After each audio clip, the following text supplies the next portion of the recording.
Mesdames et messieurs, bienvenue dans ce grand journal qui retrace l'essentiel de l'actualité tout au long de cette semaine sur The Blessing Channel. Tout de suite en religion, direction le Bénin. Un autre temps d'adoration a été initié au Bénin pour glorifier le nom de l'Éternel. Ce temps d'adoration, initié par le pasteur Philippe Barbosa, a réuni un public nombreux et des artistes chantent de prestige. Un reportage signé Bénin TV Bénin. Suivons ensemble.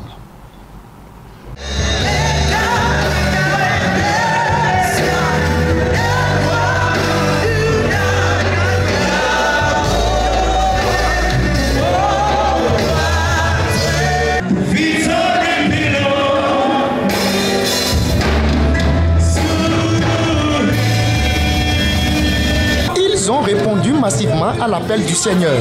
Ils, ce sont les chrétiens regroupés dans cette salle du FITEB. Après le succès éclatant des 8 heures d'adoration vécues au palais des congrès de Cotonou, les adorateurs du Dieu Tout-Puissant se sont une fois encore donné rendez-vous pour le même exercice, et ceci pour 4 heures d'horloge. Il y a une soif aujourd'hui du peuple de Dieu à adorer le Seigneur. Ce n'est pas que nous les Béninois ne savons pas adorer Dieu. Nous savons adorer, mais seulement c'est qu'on avait adoré d'autres choses avant. Mais maintenant Dieu est en train de restaurer l'autel d'adoration dans le pays. C'est pourquoi il suscite ces genres d'événements pour que nous puissions venir. Et le peuple répond. Cela nous montre qu'effectivement Dieu nous a parlé et nous sommes vraiment fiers. Fiers d'être un canal par lequel l'Esprit de Dieu se meut dans le peuple, les artistes se sont succédés au podium pour conduire l'assistance à reconnaître la place de celui qui est ressuscité d'entre les morts. Et cet exercice sera désormais la règle chaque début du mois. Le Seigneur nous a mis à cœur d'organiser chaque premier dimanche du mois, d'organiser dans ce programme. Normalement, ce programme devait être organisé le 2 passé, qui est le premier dimanche, mais nous avions eu un autre programme à Lomé, donc toujours dans le même cadre. C'est pourquoi nous avons mis ceci après les 8 heures au 9. Donc à partir du mois prochain, c'est chaque premier dimanche. Et par la grâce du Seigneur, si Dieu permet, ce sera toujours ici dans cette salle de FITEB. Face à la puissance du Très-Haut et aux miracles qui se sont opérés durant ces heures d'adoration, participantes et invitées surprises n'ont que des mots de remerciement. J'étais un peu crispée avant de venir, mais là, je suis détendue. Je suis, en tout cas, pour tout regrouper, je ressens la vie renaître en moi. La présence de l'Éternel vraiment s'est fait sentir dans toute la salle. On a senti vraiment une cohésion pendant un long moment d'adoration. Les uns les autres n'étaient pas découragés du programme. Ils étaient là, ils ont tenu la promesse, ils sont là, j'ai resté jusqu'à la fin. Et maintenant, ça continue de chauffer toujours.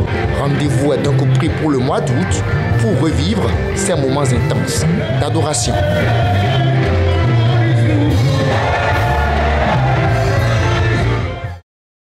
Toujours en religion, cette fois-ci en Côte d'Ivoire, la servante de l'Éternel Brigitte Atoubou a organisé une évangélisation dans la ville de Beaunois. Cette évangélisation a été l'occasion pour la servante de Dieu de distribuer encore des Bibles, mais aussi des rhapsodies. Suivons ensemble. Beaunois, ville située à la périphérie d'Abidjan, a été la cible privilégiée d'une vaste évangélisation menée de main de maître par la servante de l'Éternel Brigitte Atoubou. Cette évangélisation a été l'occasion pour la servante de Dieu d'offrir une fois de plus des Bibles et de continuer la promotion de la rhapsodie, livrée de prières initiées par le pasteur Chris Oyakilome et destinée à faciliter la compréhension de la Bible. Ce sont donc des personnes de toutes les couches socio-professionnelles qui ont entendu la bonne nouvelle et reçu une rhapsodie.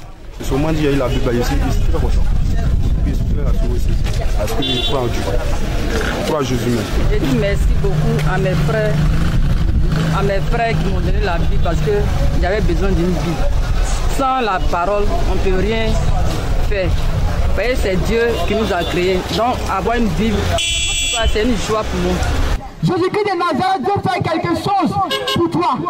Satisfaite de ce merveilleux temps d'évangélisation, Brigitte Atoubou livre ses impressions. Et le but de cette journée d'évangélisation, c'est d'amener les gens à accepter le Seigneur Jésus tout d'abord, à donner leur vie au Seigneur, et ensuite nous leur offrons des Bibles et des rhapsodies pour les méditations quotidiennes. Vraiment, nous avons passé un merveilleux moment avec le Seigneur Jésus. Des gens ont accepté Jésus, des gens ont renoncé à leur ancienne vie. Ils sont vraiment de nouvelles créatures. On peut le dire, les habitants de Beaunois garderont un beau souvenir de cette journée. L'ONG chrétienne Excellencia a organisé le dimanche 16 juillet 2017 un temps de prière à l'hôtel communal de la commune de Cocody. Ce programme d'adoration et aussi d'intercession dénommé Dieu veut faire 2017 a eu pour orateur le pasteur Azaria Nicolas Guedes qui a édifié l'assistance à travers le thème Jésus change l'eau en vin. Reportage. Chef d'entreprise, jeune cadre ou mère de famille, le corps du Christ a répondu massivement à l'invitation de l'ONG Excellencia à l'occasion de son temps de prière dénommé Dieu veut faire 2017. Dans l'adoration, les participants ont exprimé leur attachement à l'Éternel. Ils ont aussi longuement intercédé pour leurs familles, leurs entreprises, leurs affaires, afin de franchir un cap nouveau avec Jésus-Christ. Initié par l'ONG Excellencia, ce programme de prière dénommé Dieu veut faire 2017 est à sa 4e édition. L'organisation chrétienne Excellencia, au dire de son président, entend en faire une plateforme d'expression de l'excellence pour Dieu. Et la raison d'être d'une ONG comme celle-là, Excellencia, c'est pour créer des plateformes d'expression de l'Éternel des armées. C'est pour organiser des rassemblements de frères et de sœurs en Christ, pour qu'ensemble nous puissions célébrer Yahweh, pour qu'ensemble nous puissions dire à Yahweh qu'il est notre vie, qu'il est notre Pâques, qu'il est notre sanctification, qu'il est tout pour nous. Pour cette édition, le pasteur Azaria Nicolas Guédé a été choisi pour outiller spirituellement les enfants de Dieu. Il a développé le thème « Jésus change l'eau en vin ». J'ai voulu dans mon intervention donner à mes auditeurs de comprendre que le diable n'a pas le monopole. Si pendant une certaine période il assaille les enfants de Dieu, cela n'exclut pas la grande possibilité que Dieu a de faire dans la vie de ses enfants ce qu'il veut faire. Créée en 2013, l'ONG Excellencia veut surmonter les barrières dénominationnelles dans la promotion de l'excellence au service de Jésus-Christ. Au sein de l'ONG, nous avons des membres de communautés diverses, que ce soit Baptiste Méridional, Baptiste Œuvre Mission, Assemblée de Dieu, His Life Chapel, Vase d'Honneur, ainsi de suite, ainsi de suite. Donc le simple fait que je vis déjà cela au quotidien et que je sais que l'Église du Seigneur est une et indivisible. Pour les participants qui sont repartis pleinement édifiés, l'initiative de l'ONG Excellencia est à saluer.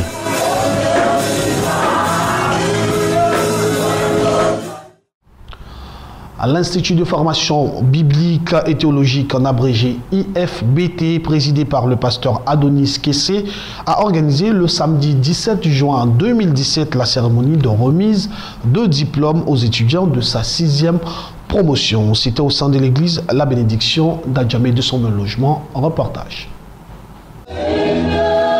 C'est dans une ambiance festive que s'est déroulée la cérémonie de graduation de la 6e promotion de l'Institut de formation biblique et théologique IFBT Néhémie. Venus nombreux, les parents, amis et connaissances des étudiants pasteurs ont loué l'Éternel pour la vie et le ministère futur des gradués.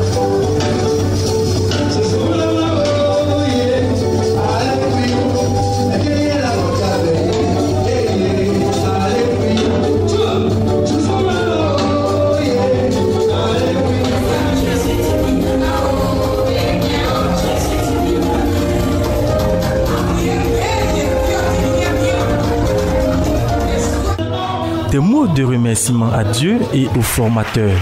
C'est ce qui a aussi meublé le discours de Madame Kra Michel, la présidente de la 6e promotion de l'IFBT baptisée Promotion Vase d'Honneur. Ce jour est un jour spécial, un jour marquant notre engagement et notre obéissance à Dieu pour le restant de nos jours sur la terre des vivants. Ces instants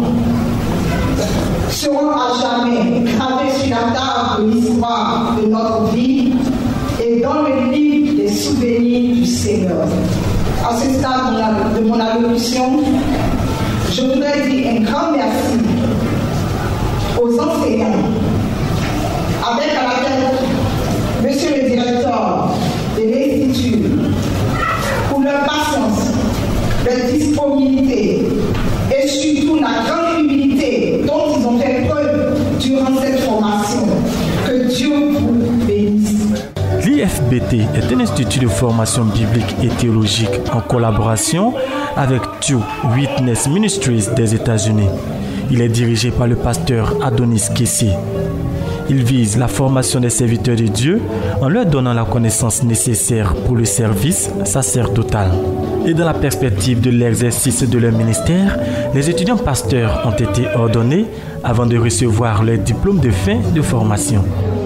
Pour les étudiants de l'IFBT, cette remise de diplôme marque la fin d'une riche formation nécessaire dans la vie de tout serviteur de Dieu. Vraiment cette cérémonie de graduation, ce que Dieu a permis dans notre vie, que tout honneur, la gloire lui revienne. Pour ce moment qu'il a permis, vraiment j'ai béni le nom du Seigneur aussi pour la vie de l'Institut. Que Dieu bénisse l'Institut, que Dieu bénisse aussi tout le directeur, tout le personnel, tout ce qui l'a placé. Dieu te fait grâce de te choisir. Quand il te fait grâce de mettre sa main sur toi, je pense que c'est un privilège qu'il t'a accordé. Et je pense que nous ferons notre possible pour être évidemment à la hauteur de la mission qu'il te fait. Parce que nous voulons bénir l'Institut de l'IFBT, nous voulons bénir nos formateurs, nous voulons bénir les directeurs, ces formateurs, pour la connaissance qu'ils nous donnaient pendant 12 mois durant. Les responsables de l'IFBT, avec à leur tête le président de l'Institut, le pasteur Adonis Kessé, entendent poursuivre avec la même qualité de formation biblique et théologique. On dit que nous sommes touchés par cet événement qui vient d'avoir lieu. Il y a eu vraiment de l'affluence. Ça prouve que vraiment les gens ont à cœur plutôt les choses de Dieu et que les choses de Dieu avancent. Mais le souci que nous avons, c'est que nous encourageons les uns les autres, le peuple de Dieu, à venir se faire former. C'est un élément très important, capital, pour pouvoir aider le chrétien. La communauté évangélique La Maison de la Grâce a clos une semaine de croisade d'évangélisation et de délivrance à travers un culte spécial qui s'est tenu le dimanche 16 juillet 2017. Invité par son fils spirituel, le prophète Ashija, le prophète Fernand Yodé a présidé ce temps de prière. Mobilisé derrière le prophète Ashija, le peuple de la communauté évangélique La Maison de la Grâce a célébré le Seigneur le dimanche 16 juillet 2017. Ce culte spécial marque l'apothéose d'une semaine d'évangélisation et de délivrance placée sous le thème « Qui se cache derrière ma souffrance ?» Après plusieurs jours de croisade, les chrétiens de la Maison de la Grâce ont loué l'Éternel Dieu avec des chantres invités.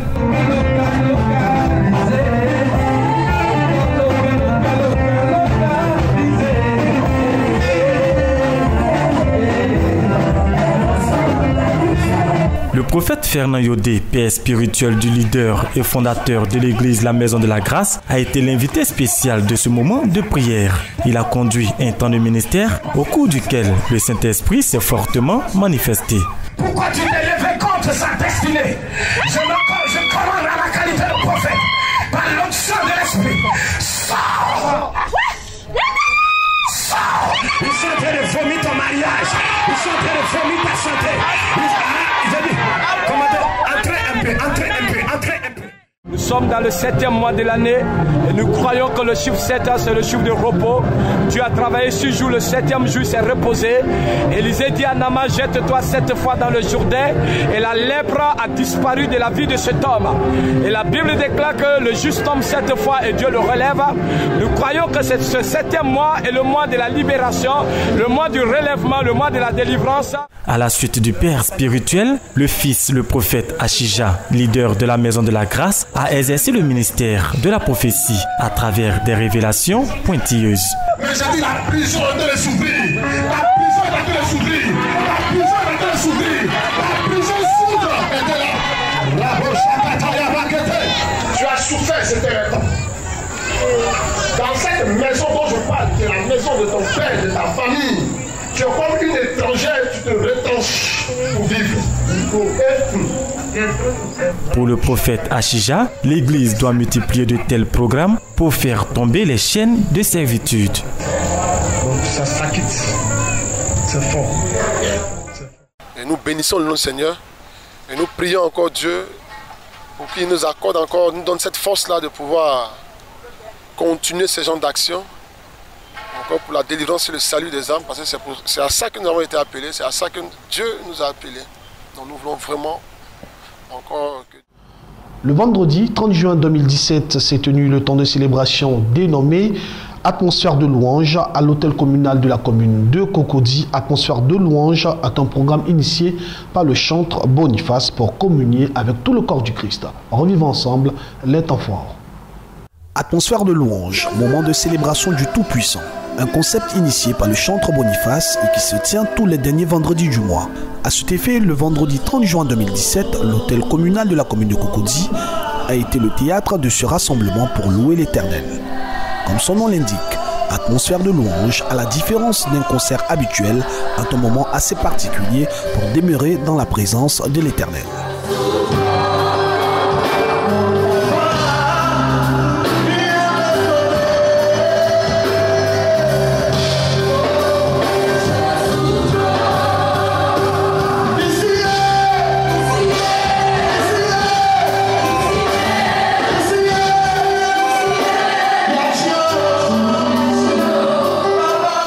Autre aspect très particulier de cette célébration, pendant la prestation du chantre, des guérisons ont été opérées et des vies ont été restaurées.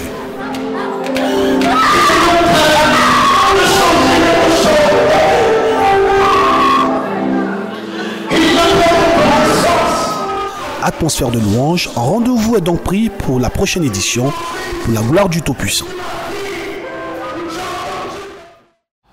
Parlons à présent de cette brève commémoration du décès du papa Assémian Jean Moquet, une cérémonie de commémoration de 1 an de décès du révérend Jean Moquet Assémian, le président fondateur du Mirod, s'est tenue le vendredi 14 juillet 2017 en présence des serviteurs de Dieu, dont le révérend pasteur Sam Monté, que nous écoutons à présent. L'Éternel dit, réjouissez-vous. Lorsque soyez heureux. On a enfant avec notre Père, apôtre, l'apôtre Assémian Jean Moquet. Because when you are absent in this body, parce que lorsqu'il a quitté ce corps, we are present with the Lord. Lorsque nous quittons ce corps, nous sommes présents avec le Seigneur. Nous sommes présents avec le Seigneur. So it is our joy. Et donc, c'est notre joie. Dans nos matin de circonstances, peu importe les situations, dans vos femmes dans lesquelles nous nous trouverons, nous devons chercher. One day, un jour, come out of this body. Nous devons espérer sortir de ce corps and be present with the Lord. Pour être dans la présence du Seigneur.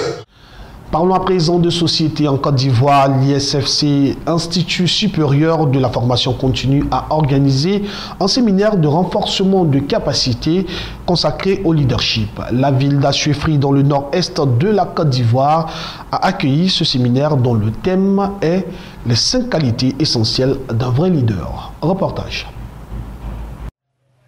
La sous-préfecture d'Assuéfry a servi de cadre à la 2e session du séminaire de renforcement de capacité de l'Institut supérieur de la formation continue dans la région du Gontougo, située dans le nord-est de la Côte d'Ivoire. Un auditoire des plus éclectiques composé d'étudiants, cadres de l'administration, paysans, autorités traditionnelles, politiques et religieuses a pris part à ce séminaire avec la présence notable du sous-préfet de la ville. C'est d'ailleurs le représentant du chef de l'État qui a procédé à l'ouverture de ce séminaire en insistant sur l'importance de la formation continue. Pour le docteur Emmanuel Kouman, PDG de l'ISFC, une telle formation ne doit pas seulement se tenir à Abidjan, mais aussi dans les petites villes. En tout cas, c'est une joie pour moi aujourd'hui de pouvoir mettre mes talents et aider mes parents, mes frères et sœurs qui sont surpris. Lorsque le commandant a lancé cet appel pour dire qu'il a pu fonctionner, il a lancé cet appel pour dire venez et nous allons développer. Donc le cabinet ISFC a pris il a saisi la perche et pouvoir apporter son savoir-faire. Et c'est pourquoi aujourd'hui, ça fait la 2e fois que nous faisons cette formation. Aujourd'hui, nous avons vu les 5 qualités essentielles d'un vrai leader et nous voulons vraiment dire merci. Vous-même, vous avez vu toutes ces personnes qui sont venues, les chefs du village, les chefs des services aussi qui ont été honorés. En tout cas, c'est une joie pour moi. et de voir la survie se développer, la sous-préfecture se développer. En tout cas, c'est notre objectif. C'est ensuite dans une ambiance très studieuse que le docteur Kouman a développé le thème du séminaire intitulé « Les 5 qualités essentielles d'un vrai leader ». Une formation qui a permis de mettre en lumière les caractères du leader. Les participants se sont dit pleinement satisfaits de la formation. Mieux, ils en redemandent. Vous savez, dans tous les domaines, et surtout particulièrement au niveau de l'éducation nationale, nous sommes appelés à gérer les hommes. Et pour gérer les hommes, il nous faut les éléments, les moyens pour pouvoir le faire. Et je crois que cette formation qu'il a initiée sur le leadership, sur le management, et également sur l'entrepreneuriat est bienvenue. La formation continue est très importante. Le leader doit connaître son rôle, doit savoir qui il est pour mieux travailler. Il faut dire qu'au niveau d'Assuefri, nous en avons vraiment besoin et il vient de stimuler en nous cette force-là, ce réveil-là pour pouvoir mieux travailler, nous organiser mieux dans nos différents domaines pour être les meilleurs et relever la force de la sous-préfecture d'Assuefri. Le cabinet ISFC ambitionne de former 1000 leaders dans les 31 régions de la Côte d'Ivoire d'ici à fin 2018.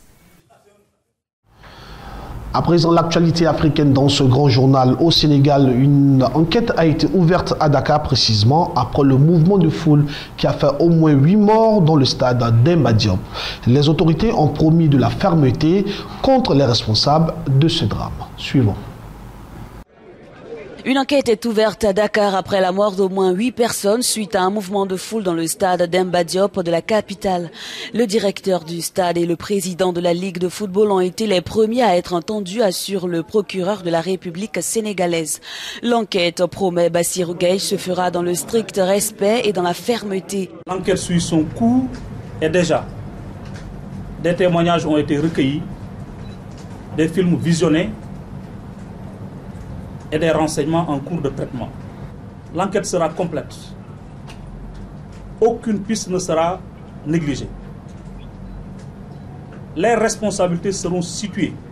Les enquêteurs devront faire leur possible pour fournir les premiers résultats de l'enquête d'ici 1 mois, une recommandation du président Macky Sall. Le drame survenu samedi soir lors de la finale de la Coupe de la Ligue de football a fait au moins 49 blessés selon les chiffres officiels.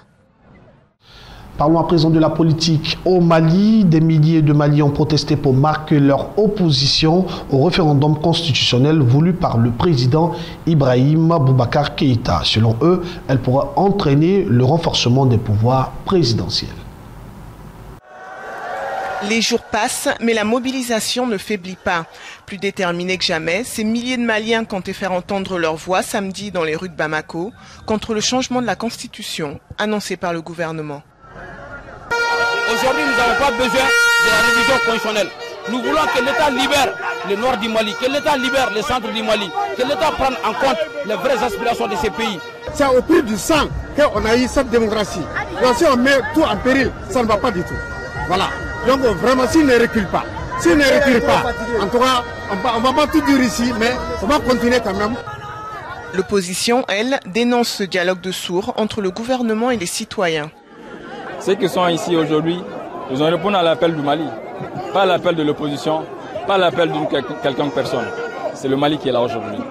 Et ce qu'ils disent doit être entendu. Mais du côté du pouvoir, on continue de défendre le projet. J'en ris un peu parce que je ne trouve pas dans la Constitution une seule disposition qui confère un pouvoir extraordinaire à un président de la République. Je n'en vois pas. Le référendum sur la révision de la Constitution, qui était initialement prévu début juillet, a été reporté à une date ultérieure. Mais le président malien Ibrahim Boubacar Keïta a affirmé qu'il n'avait aucune intention d'abandonner son projet de réforme constitutionnelle. Nous terminons ce journal avec un fait assez particulier. De l'Ouganda au Canada, le beau parcours d'une réfugiée.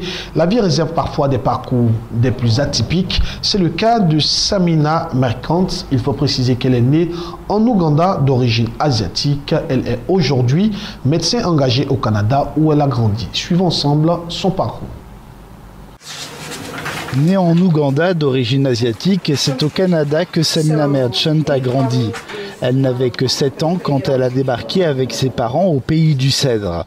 Aujourd'hui, avec 20 ans d'expérience, c'est une médecin engagée et heureuse. À l'origine, pourtant, il y a un déracinement.